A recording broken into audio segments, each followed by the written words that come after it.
legacy, it's the faith, it's the history, unerased of a sisterhood, of a race. It's the strength of me, it's the strength, it's the legacy, it's the faith, it's the history, unerased of a sisterhood, of a race. My shoes, listen to my blues.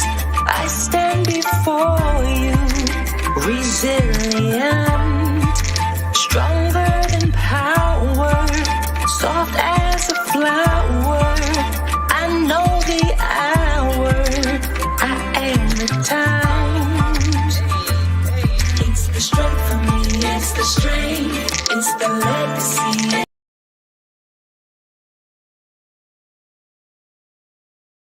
Kinney, creator, and I'm sorry, I am unmuted. I am Gwen McKinney. Let me start from the top. I'm Gwen McKinney, creator and campaign director for Unerased Black Women Speak. Thank you for joining us this evening. This is our September edition of Unerased Facebook Live, also streaming on YouTube and on Twitter. And this show will also be available at unerasedbws.com, and you can also get it from our YouTube channel.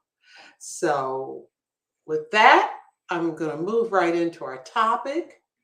Our bodies are on the ballot. This is midterm election season. Serious times demand serious actions, and we are really thrilled to welcome some serious guests from Detroit, from Philly, from the stormy city of Orlando, Florida, and we were hoping from Atlanta, and we'll put Atlanta on, just put that, a thumbtack in that. Shanae Watson Whitaker with Michigan Voices, and one of the leaders of a statewide ballot initiative on reproductive freedom for all. She'll tell us about this historic initiative and why the people of Michigan are fighting back with the ballot. We're also privileged to have Dr. Asta Mehta, who is a medical officer with the women's health for the Philadelphia Department of Public Health. And she also, in her day job, is an OBGYN. She knows very, very much both the firsthand and the medical consequences of reproductive health, reproductive justice, especially impacting on Black women and everything from maternal death to infant mortality. We're also privileged to have Shantae Spate, a recent graduate of University of Central Florida and the creator of her own podcast, Simply Shantae. Last but not least, we were hoping to be joined by Loretta Ross, a pioneer in the reproductive justice movement, who literally wrote the book on the realities facing Black women and brown women. Loretta has had some health issues, and she promised she would be here, but if she's not, folks, do not attribute it to her heart, just to her health. And maybe we will see her, but if we don't, she is here with us in spirit. So I would like to just jump right into a video that we produced. We have a podcast that focuses on reproductive justice and reproductive health, and one that featured renowned scholar Dr. Dorothy Roberts and others. And I invite you to visit our podcast, and you can get them on Apple or Spotify or wherever you get your podcasts, and also at Unerased BWS. But what we did was do a really compressed, less than 2-minute piece on our bodies on the ballot. And we're going to take a look at that right now. November 8th, When you go to the polls, vote like your freedom depends on it, because it does. Take a listen to this call to arms. Our bodies are on the ballot. Roe versus Wade is overturned. What does that mean for reproductive justice? What lies ahead for Black women? All women should have the legal right to make decisions about their own bodies. About 50 years ago, the conversations around reproductive choice did not fully speak to our experience as Black women. One of the main things that we integrate when we're talking about reproductive justice is that our bodies are our own. Reproductive history in the United States really revolved around the attempted regulation of Black women's bodies. These policies that existed since the time of slavery were a way of devaluing Black life. They were a way of subjugating Black people by, at first, forcing Black women to have children that were considered the property of their enslavers. But then after emancipation, a whole slew of policies over the next century that devalued Black women's childbearing, that attempted to limit the fertility of Black women. Reproductive rights are on the ballot this election cycle. Do you know where your polling place is?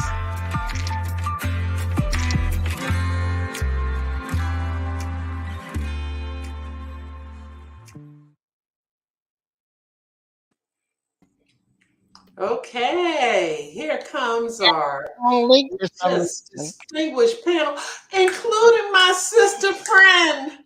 Okay. Hey, complete with hospital bracelets still on. I know. Oh, so anyway, audience, folks, this woman, Loretta Ross, literally just was released from the hospital today. And I gave her a pass. She said, no, she's doing this. But that's Loretta. What can I say? I'm going to, I need to keep this in front of me. all the accolades about Loretta Ross is literally a pioneer. And she and I go back, decades when I first. To the 1980s at least. Yeah, and she was bumping around a young 20-something, 30-something. And Loretta is a pioneer today. I said, you know what, Loretta, if I call you pioneer, that doesn't mean you're old. She said she doesn't care. She's an old soul anyway, when she was young. So I just want to thank you, my dear sister friend, for joining us. And people will hear more. Let me just jump right in. Can you hear any of my background noise? Because I'm using the microphone trying to mute it out. I think it's okay. Even if we Okay. hear your background noise, we'll suffer through it, Loretta. Okay. Well, the background noise is me playing pinochle with my girlfriends. Okay, there's a little light and levity. Yes. Hey, I got out the hospital yesterday. They said, well, what I want to do? I said, I want to hang out with my girlfriends. So we sit there playing pinochle Okay. as I do your radio show. Multitask. Sister Franca, multitask. Hell Listen, yeah. I want to get our audience in this game a little bit. In another era, a totally different Supreme Court issued a 7-2 ruling affirming a woman's right not to choose, but to privacy. But even more than choice, to control their bodies, their destiny. Audience, let's get you involved right now, okay? And the question, what year was Roe decided? 1962, 1973, 1978, or 1982? All right, Facebook friends and folks, well, if you're on YouTube, you can't put it in. Who's going to put some things in there? Just hit us with what year you think that it was decided. And then we'll come back to our audience. Okay? All right, we can come back to our guests. I know you all know the answer to this. I know Asta, Loretta, Shantae. Oh, Holly. It's not fair because we know Holly Holiday would have known that anyway. Okay, 1973. And Paula, she's got the answer too. Antoinette knew. Diane McKinney, there's my sis. All right, so people do know. We're going to talk more about the that ruling, that Supreme Court ruling, a little bit later. Y'all speak. Let's Y'all speak up. can you hear? All right, Yeah. Loretta's Yeah. playing with her friends. So, all right, Loretta, I can hear I you. just want to, before we jump into a conversation, there's a clip from one of my favorite congresswomen, Ayanna Pressley, and she speaks to some of the issues that we're going to deal with today. April, why don't you let that roll? It's only about 1 minute and 30 seconds. Let's hear what the congresswoman has to say.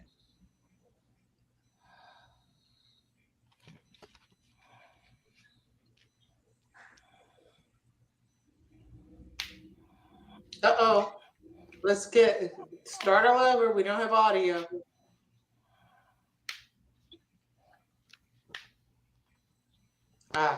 Little technical difficulty. Okay, we might have to skip the is it coming back? All right. We say that this is a matter of life and death. This is not hyperbole. This is not a drill. When you put abortion out of reach for people safely, that doesn't mean that they will stop having abortions. They will still seek abortions out, but they will not do it safely and they will not do it legally. We have a Black maternal morbidity crisis here. Black women are 3 times more likely to die in childbirth. And so this is a matter of life or death. And abortion care is health care. And those that are making these decisions are very ignorant to the fact that 1 in 4 women have had an abortion. These are the people that you work with, your next door neighbor. These are the people that, yes, you worship with. People who seek out an abortion due to an ectopic pregnancy or after a miscarriage, or having been diagnosed with cancer and they cannot pursue treatment until they've had an abortion. So abortion care is health care. It's been a constitutional right for 50 years. We must use a whole of government approach. The president must declare a public health emergency and then do everything to expand access to medication abortion, over-the-counter birth control, and also to protect abortion providers and patients. Okay, so I'm going to start with Loretta, and then I want to go to Dr. Mehta, because Loretta, so we know what was the situation, and you wrote the book, you really did. What was the situation like before 1973? Give us a historical context very briefly, and then we're going to ask Dr. Mehta to jump in and talk about the health consequences that we're facing today. So we'll start with you, Loretta. Well, you can't start with talking about abortion politics in the United States without talking about what was going on with settler colonialism and the kidnapping of Africans. The Native Americans were hoped to reproductively disappear. So, of course, they committed genocide against the indigenous populations as a way for them to not have anybody contesting for control over this land. Now, fortunately for the kidnapped Africans, Black women brought over from Africa a lot of midwifery knowledge about abortifacients and contraceptives. And the reason we know this is that whole plantations were refusing to have children. And the reason we know that is that they brought in white doctors to study why whole plantations of women who were being forced through rape to have sex but weren't having babies. And so even before Margaret Sanger started her campaign for birth control And white women even started campaigning for reproductive freedom. Black women were the forerunners of trying to control our own bodies because the slave owners knew that black women having babies increased their wealth.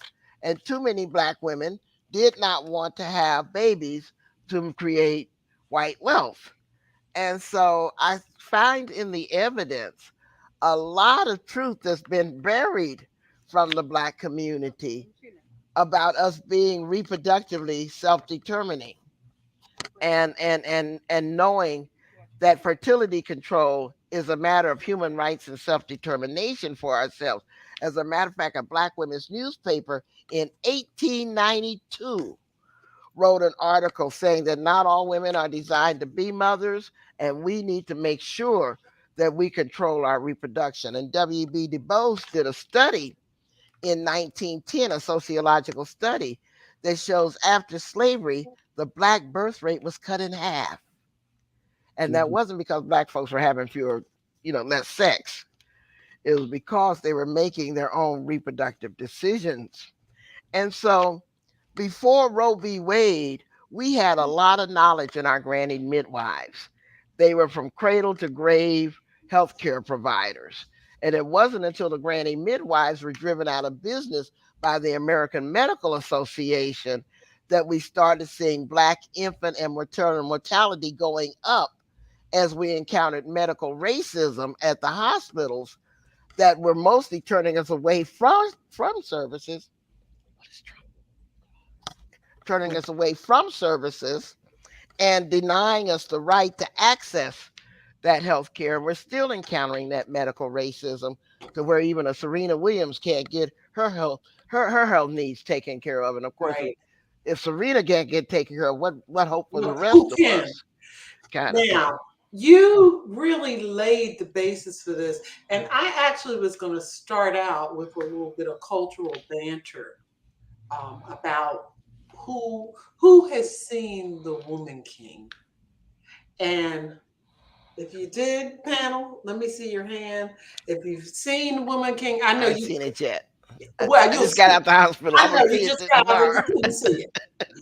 The Woman King, and for our audience, you can post something on your own about the Woman King.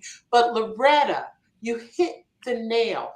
This historical context of Black women as warriors, not only for their bodies, but for their community, it goes back it goes back to before we even arrived on the soil.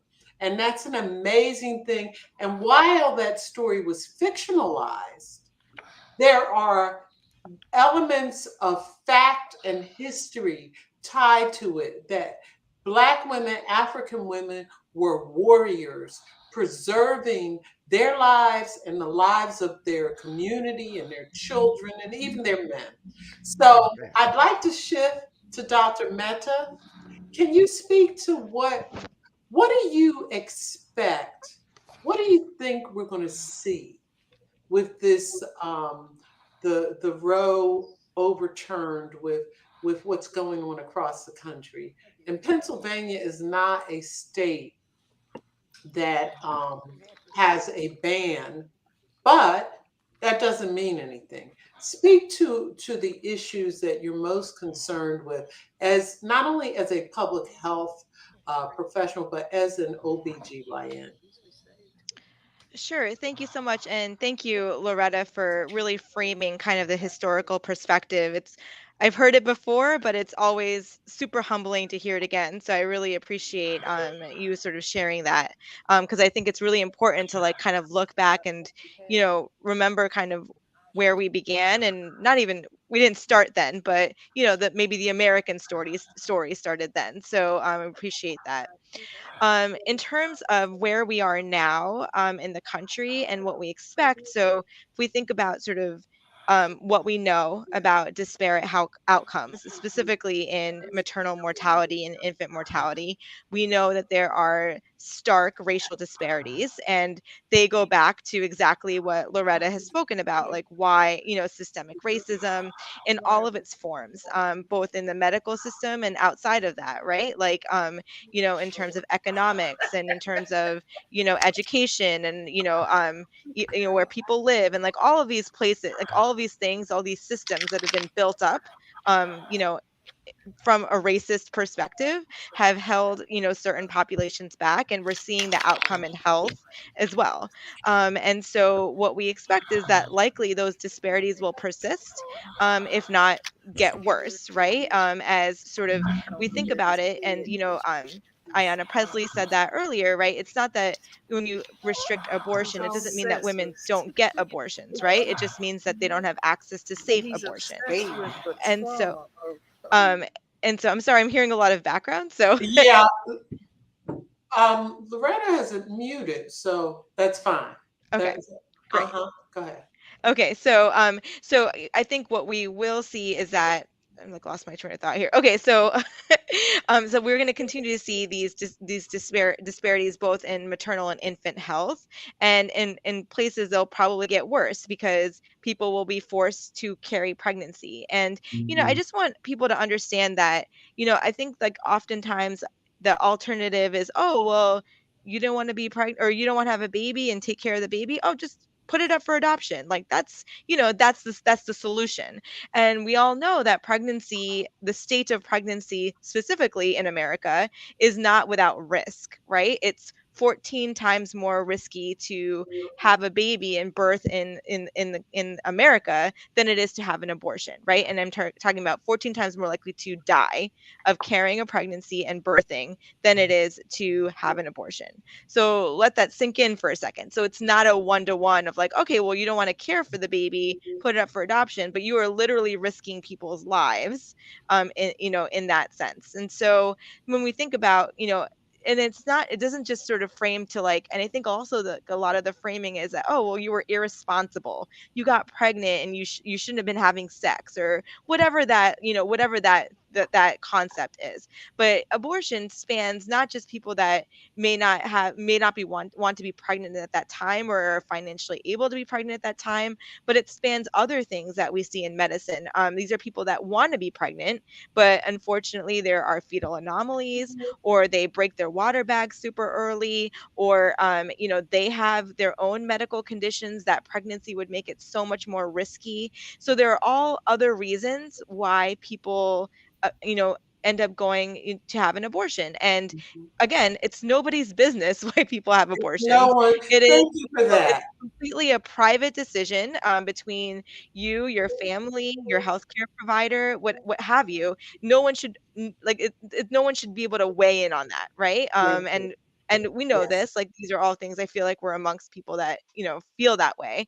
Right. But because the courts have decided to make it their business, here we are now having to face the consequences of, worse medical outcomes, not just in the space of like the mom herself, but potentially worse fetal outcomes, because Mhm. now babies that, may not survive outside the womb are going to then moms are going to be forced to carry those babies, Yeah. right? And so it's not good for anybody. Like what good did Yeah. that do except scar that family that then has to like deal with the consequences of Yes. that, So so I would like to, at this point, that's an excellent segue to Shanae, who is really one of the leaders of a historic ballot initiative in Michigan.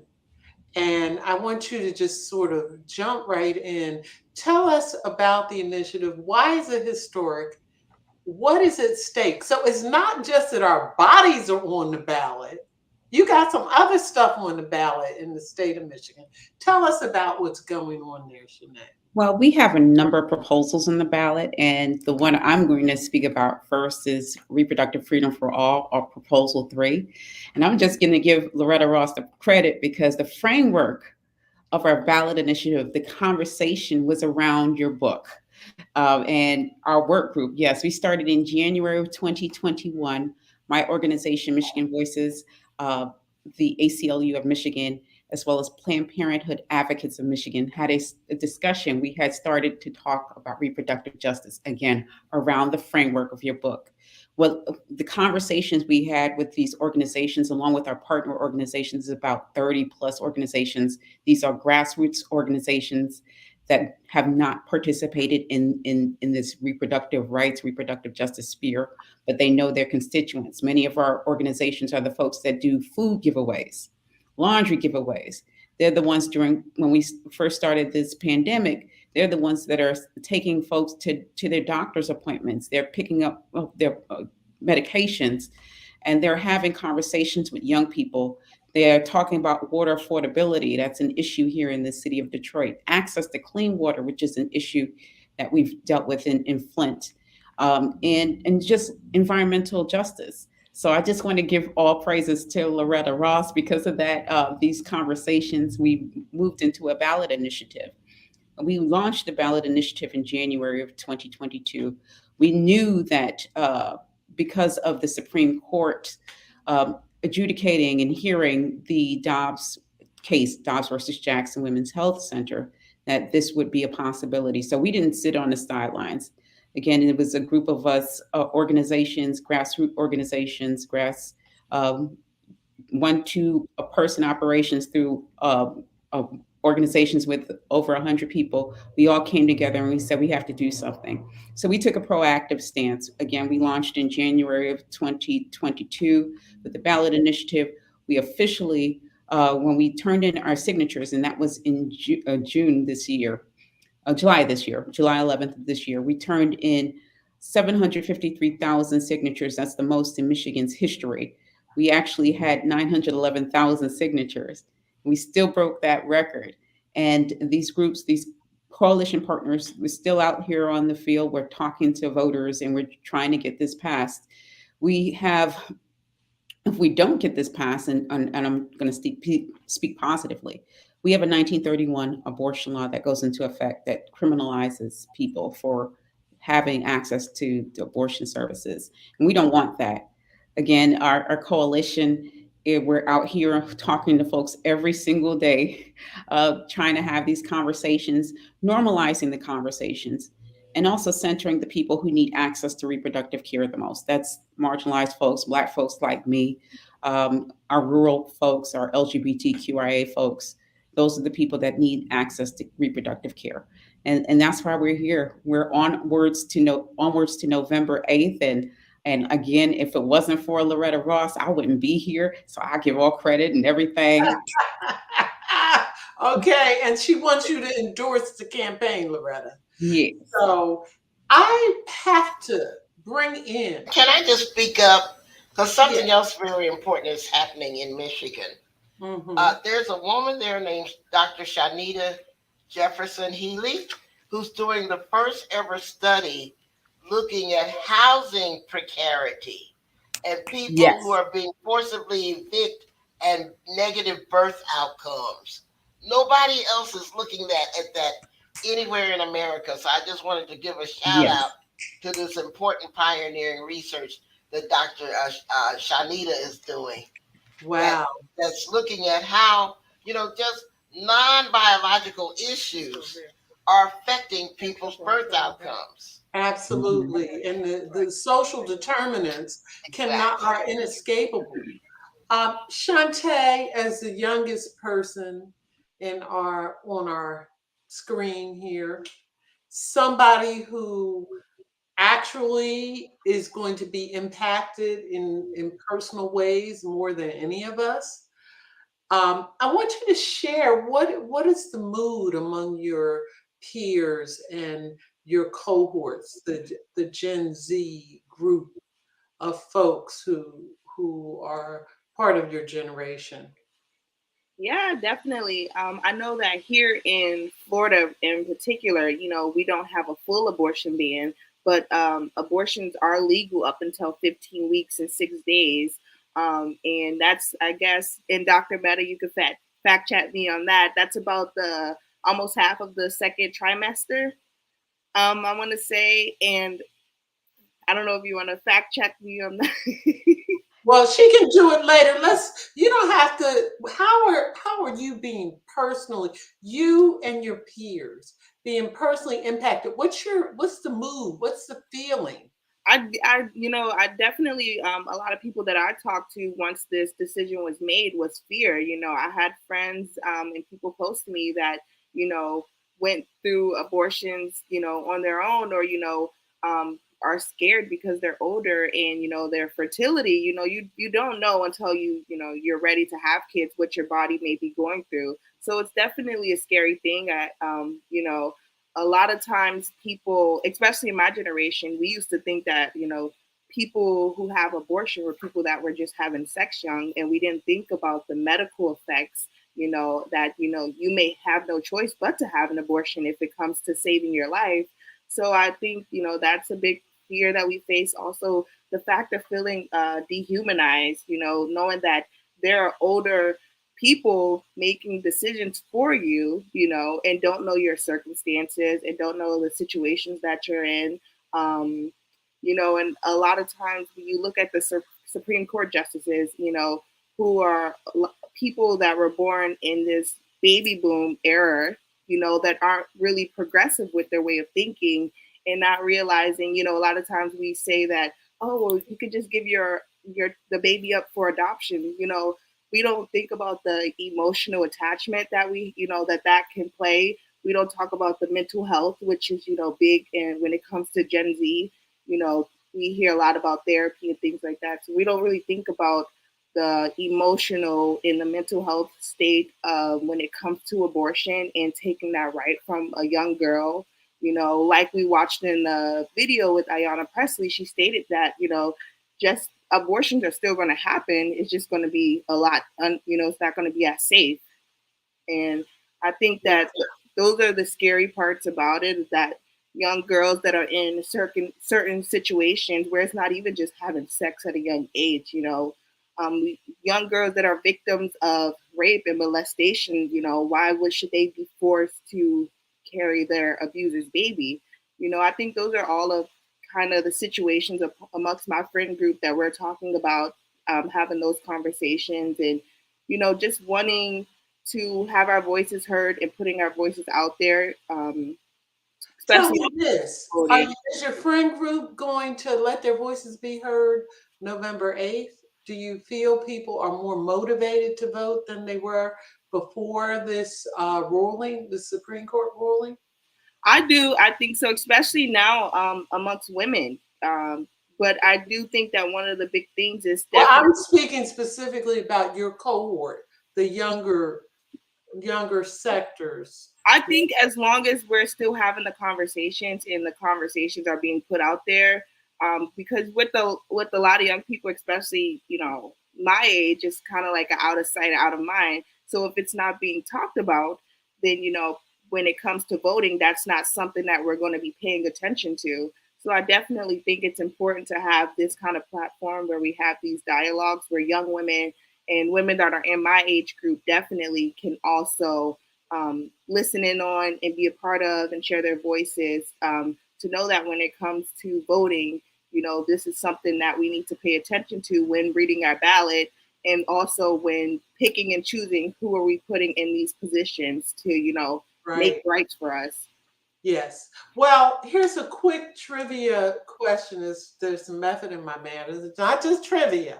It's important because then we're going to talk about this patchwork quilt across the country. Okay. Now, actually, Shanae already said Dobbs, so we know that Dobbs was the Supreme Court ruling that originated this new ban, the overturning of Roe. But audience, what state was Dobbs? Louisiana, Mississippi, Arkansas, or Ohio? Let's come back to the screen to our audience. I know all of the folks on our audience. All right, anyone want to post in oh, they're talking about Amy Coney Barrett. Okay. What state? Louisiana, Mississippi, Arkansas, Ohio?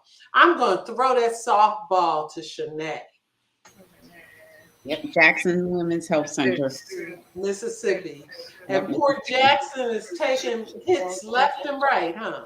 All right, so now I'm going to come to our wise women, our 5 wise women. And Loretta, we'll start with you. This question about this patchwork freaking quilt across the country, how do we fight back in a unified way to preserve women's reproductive justice across the country and not state by state? What's your thoughts on that, Loretta? Well, first of all, I wanted to speak to the fact that it's a myth that you can just have a baby and give a baby up for an adoption. I had my baby at 15, and that was not the way I wanted to become a mother because it was through incest. But I found that once my baby was born, I couldn't just turn around and abandon and give that baby up for adoption. So in the 10th grade, I went from being a scared teenager to a parenting mother. And if I hadn't had my mother and father as my backstop, because I was a baby raising a baby, me and my son would have never made it. Mm-hmm. Right? And so people who have never had the lived experience of rape and incest and facing that adoption question, they can sit up there and talk all they want to about the theory. But the reality is far more complicated. And see, I used to think that the problem we had with these politicians is that they didn't know. I've since learned is that they don't care. They do know women will die. They do know children will suffer. They do know the consequences of their policies. And like Brett Kavanaugh with his Snickers show, they don't care. And that's a whole different strategy. We've got to get those people out of positions of power where they can intentionally practice cruelty. Mm-hmm. Because they're being very intentional about their cruelty. It is not accidental. Amen. And so I got these senior citizens around me, 80-year-olds talking about amen. Well, look, the most passionate pro-abortion folks are the postmenopausal women who've been through the reality. Absolutely. So what about and thank you for sharing that very personal story, Loretta. So what about this whole thing? And I'd ask Dr. Mehta and Shanae and Shantae. So how do we unify people? And Dr. Mehta, you understand that in New Jersey, the law may be this, and in Pennsylvania, this, and in Delaware, that. But how do we unify people to look at the importance of abortions being legal everywhere? What's your thoughts on that? Man, if I had an answer to that question, I would You'd feel be like running for president. Yeah, it's really hard, right? To me, like as a clinician, like to me, like abortion is like, it's like the same as like restricting knee surgeries to somebody, right? Like this is a medical procedure. It is something that is safe, it's something that is effective, and it is, allowing people to make personal decisions about their body, which I should not have any judgment about, right? Like as the neighbor or the person that lives across the street or whatever, right? Like I don't talk about my neighbor going to get his gallbladder out, right? Like that's not something that I get to make a decision about, right? And to me, that's the same kind of concept.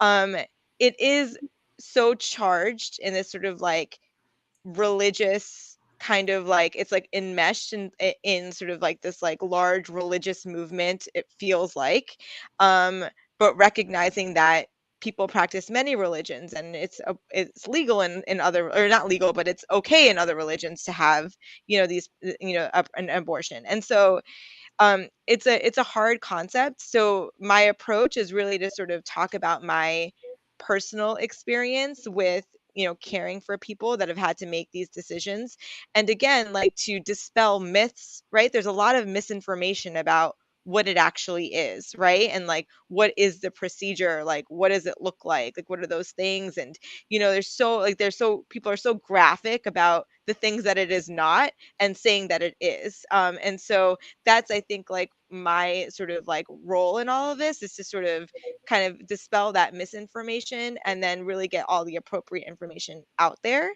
Mhm. Um, in terms of sort of galvanizing people to like be behind this issue, I mean, I would say like most people that I talk to that are pro choice and all the things, like, never saw this coming, right? I think a lot of us in this space that have been living in this space for a while, like, saw this coming a long time ago, right? And so, like, it's been sort of a concerted effort for decades now, right?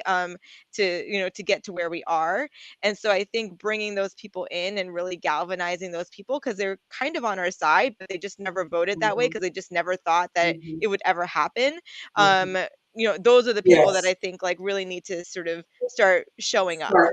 And Yeah. we had the Linda Jackson Leslie, one of my colleagues, just pointed out the states that have the most extreme um, restrictions are also the states that have the most, the cruelest and the most inhumane kinds of policies across the whole social landscape. Shanae, do you think that the Ballot Initiative could be a device that could be borrowed and used in other states? And if so, how, or are you all thinking about that or what?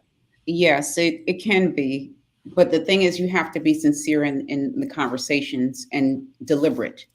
You can't just throw it on the ballot and then expect it to pass, because that's not how it works. It starts with serious conversations, getting those coalition partners together, building trust in each other as a coalition, centering the folks who need access the most, having critical conversations around what needs to be done, and then moving forward. I've What we've done in Michigan again is, it's been a year and a half, almost 2 year process. We didn't just throw this on the ballot because of what happened with Dobbs. We had these serious conversations around people who are on the ground, who are in the streets, who are out there fighting day to day, filling a void that we don't have filled by our municipalities or our government.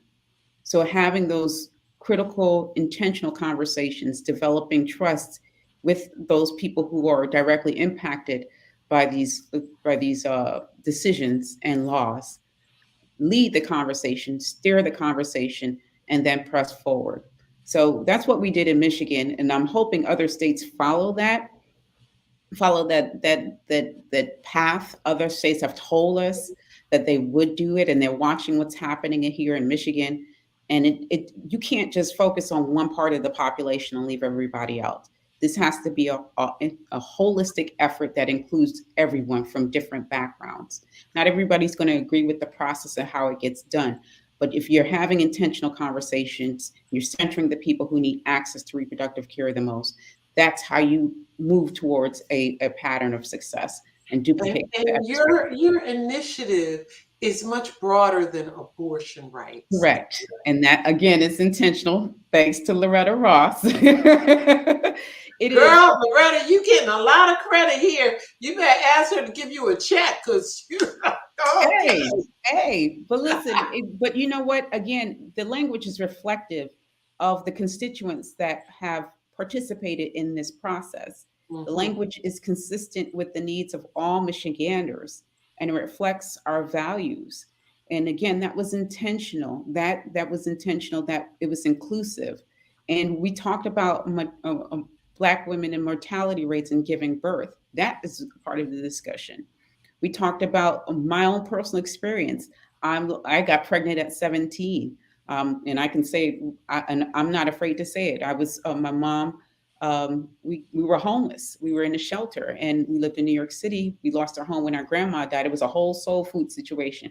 My mom fell apart, and we had to move into a shelter. She was on drugs, and I got pregnant in that shelter. I was sexually assaulted, shot at, see my sibling get shot,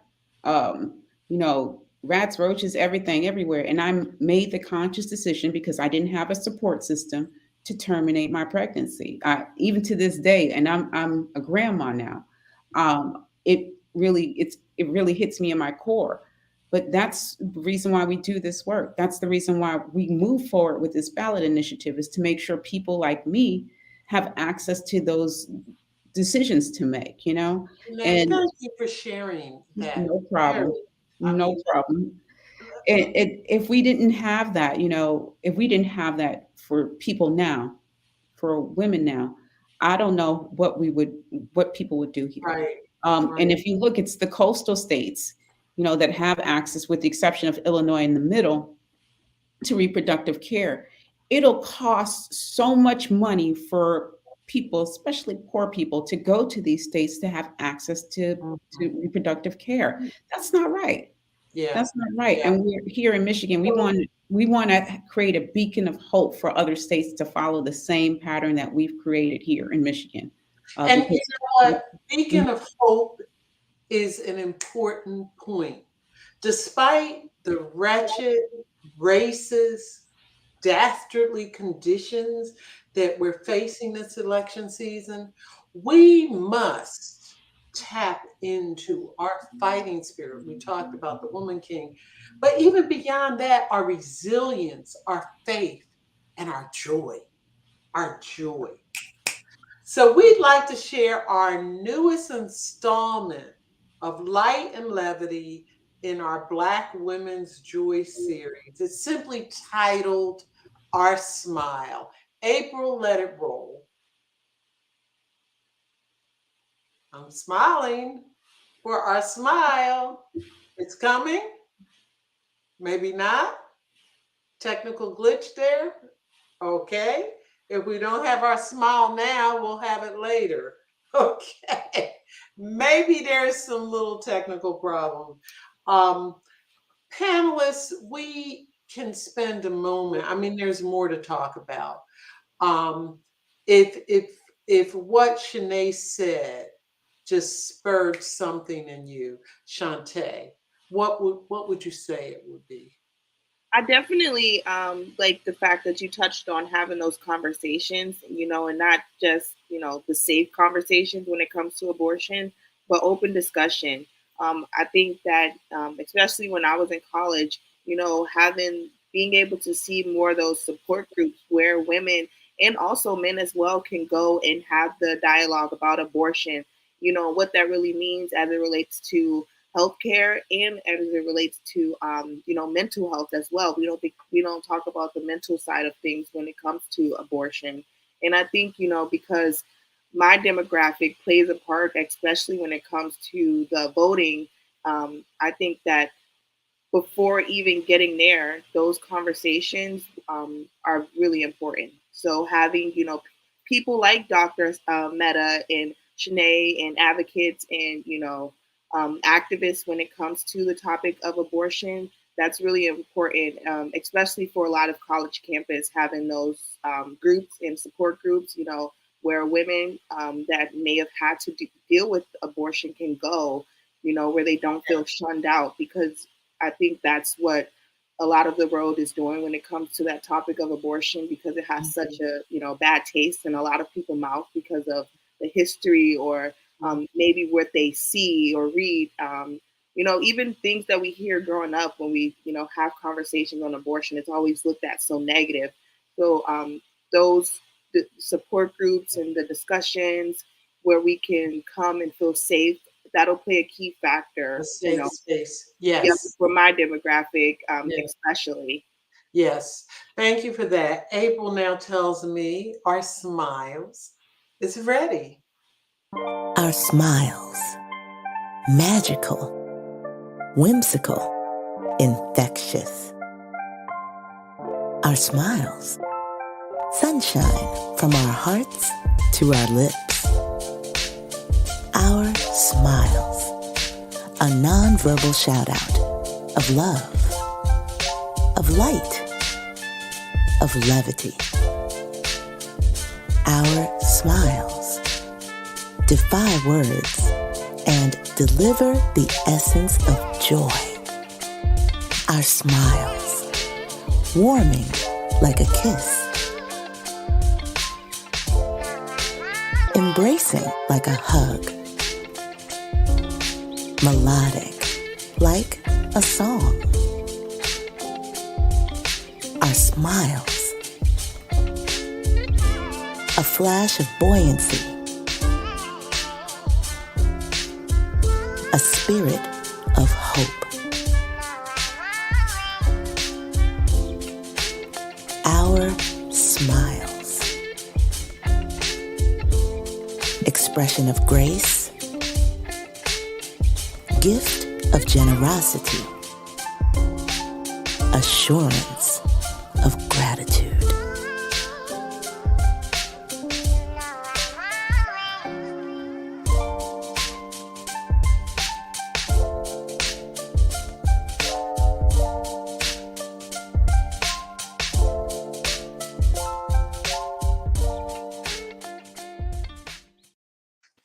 Okay, so we're coming to the end, and I want to do some parting shots.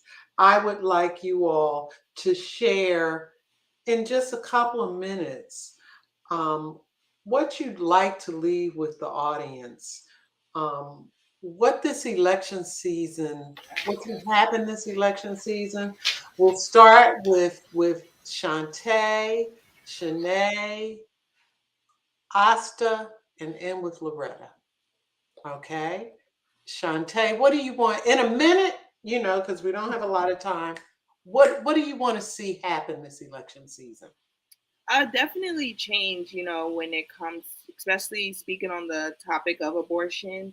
We want to see that, that these elected officials care and that they're, passing laws and regulations that, care about, people, especially women and Black women, who definitely, when it comes to the topic of fertility and things like that, have it the worst. So we definitely want to see ourselves on the ballot, and Excellent. we want to have our voices heard. Shanae? I want folks to know that Black women are leading the charge all over the country, and this is our legacy. We were given this charge, and now we're taking it to the polls. I want folks to know that we are Proposal 3, and we're asking Michiganders to vote yes on Proposal 3. And that I thank you all for sharing your stories and for committing yourselves to this, because without y'all, we wouldn't be here. Amen. Excellent. Excellent. Dr. Mehta? Vote like your life depends on it, because it does, not just your life, but your daughter's life, your sister's life, all the people that will come after us. I think we always say, I feel like the last 5 years we've been saying how every election is so crucial and critical.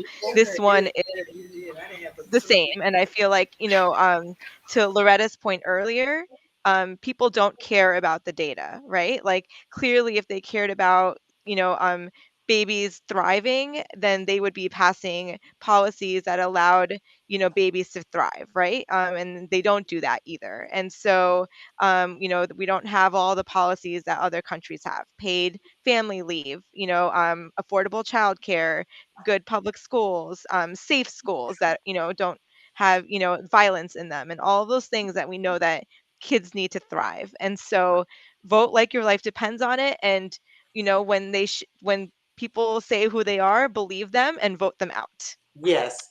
And Dr. Ross, we close up with you. You're going to help take us home.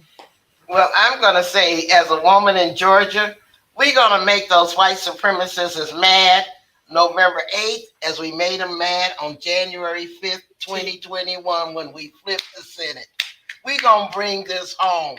Black women have been saving the soul of America from the minute we stepped on these shores, and we ain't no ways tired. We're going to keep on. You're going to see not a blue wave, you're going to see a blue tsunami. All right. The Black women in the South. Okay. And we're going to move on over, because we're going to move on over you. I am taking y'all home with our joy. Georgia on our mind, Loretta. I'm taking y'all home with our joy.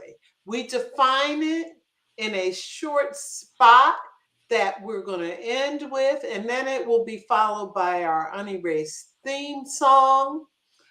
Everyone, I want to thank our panel. I am especially appreciative of those very touching personal stories, which just emerged organically in the conversation. And I just have to thank you for that, for your humility, your grace, your authenticity. Really appreciate it. And Shantae, I want you to go to your cohorts and tell them we need them. Our batons, we've been passing them. Pick it up, take it. We need them. Okay, so with that, we're going to take you home with our joy. And we're also going to end with Unerased Black Women Speak.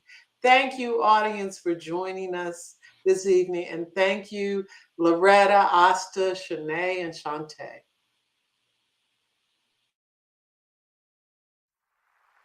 Our joy, it's everywhere we are. Low tech and high touch. A smile, a joke, a belly laugh. Warm sunshine, magical sunsets, rainbows in the storm. A shopping spree, a summer picnic, a girl's getaway, a friend's play date, a poem, a book, a prayer. Quiet space from a clamoring day. A Sunday brunch, a champagne toast, a decadent dessert.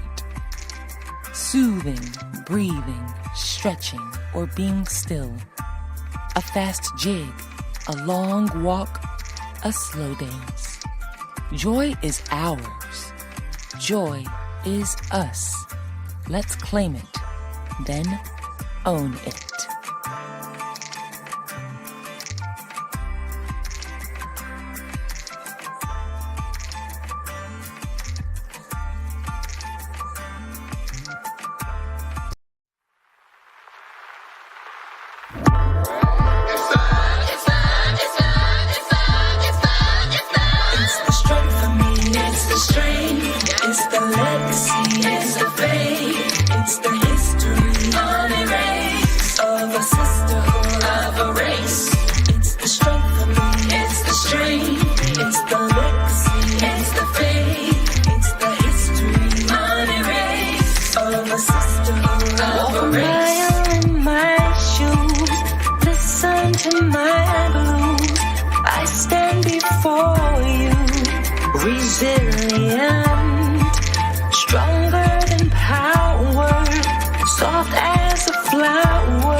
Truth.